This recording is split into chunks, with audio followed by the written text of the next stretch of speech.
اب ہر خبر سے رہیے باخبر، دیکھیے خبروں کی 2020 صرف فکر و خبر پر۔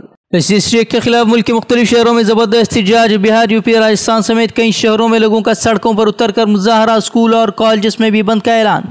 یو پی میں مظاہرین نے آگرہ گوالیر ہائی وے پر لگایا جام، سڑکوں پر کیا آگزنی۔ بہار میں لوگوں نے روکی ٹرین، دربھنگا میں سڑکوں پر جلائے گئے پتلے۔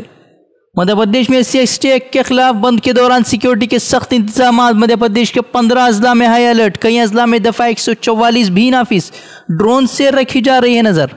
بھیما کوریگاؤں تشدد معاملے میں گرفتار 5 سماجی کارکنان کے معاملے میں سماعت آج، 5 پر نکسلیوں کے ساتھ تعلقات کا لگا ہے الزام۔ ڈالر کے مقابلے روپے کی گرتی قدر کو لے کر ارون جیٹلی کا انوکھا فلسفہ، کہا روپے میں نہیں آئی گراوٹ بلکہ ڈالر پہلے کے مقابلے میں ہوا ہے مضبوط، عالمی وجوہات کی بنا پر روپے کی قدر میں آئی ہے کمی، جلد ہی سدھار کی ظاہر کی امید۔ یو پی میں آسمانی آفت سے مصیبت میں پڑی کئیوں کی جان، آسمانی بجلی گرنے سے 24 گھنٹوں میں اب تک 18 لوگوں کی ہوئی موت۔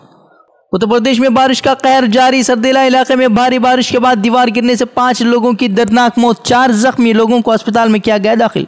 رافیل ڈیل کے خلاف کانگریس کی 10 روزہ ملک کی ریلی کا آج سے آغاز، 15 ستمبر تک پورے ملک میں ریلی کرے گی کانگریس، کہا ضرورت پڑی تو مودی حکومت کو عدالتی کٹہرے میں کرے گی کھڑا۔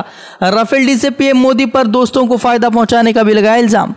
دہلی میں ہجومی تشدد میں 9 عمر طالب علم کی موت کی تحقیقات کر رہی پولیس پر جانبدارانہ رویہ اپنانے کا الزام، ماہر قانون نے ملزمین پر دفعہ 302 کے بجائے 304 کے تحت معاملہ درج کرنے پر اٹھائے سوال۔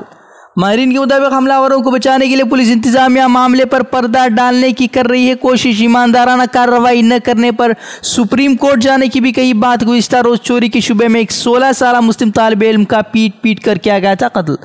راجستھان کے سیکر علاقے میں بھاری بارش کے بعد انڈر پاس میں پھنسی اسکولی بس، گاؤں والوں کے تعاون سے سی ڈی کے ذریعے قریب 80 بچوں کا کیا گیا ریسکیو۔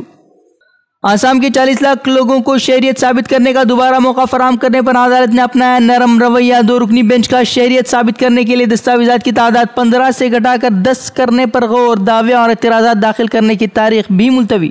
دفعہ 377 کو چیلنج کرنے والے عرضی پر سپریم کورٹ نے سنایا فیصلہ، ہم جنس پرستی کو جرم کے زمرے سے کیا باہر، کہا ہم جنس پرستوں کو بھی عزت سے جینے کا حق۔ آسام کے برہم پتر میں 40 سواروں پر مشتمل کشتی حادثے کا شکار، 15 افراد کی بچائی گئی جان، 2 طالبات سمیت 3 افراد کی اب تک موت، کئی لوگ اب بھی ہیں لاپتہ۔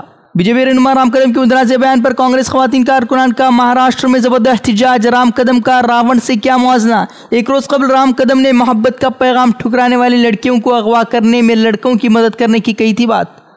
بی جے پی رہنما کے بیان پر چوطرفہ تنقید کے بعد رام کدم نے بیان کو لیا واپس، کہا میرے بات کو توڑ مروڑ کر پیش کیا گیا، کسی کے جذبات مجروح ہوئے تو دل سے ہوں دکھی۔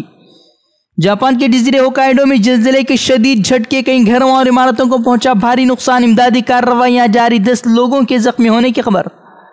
افغانستان کے دارالحکومت کابل میں ایک کے بعد ایک دھماکے میں اب تک 20 افراد کی موت کی تصدیق۔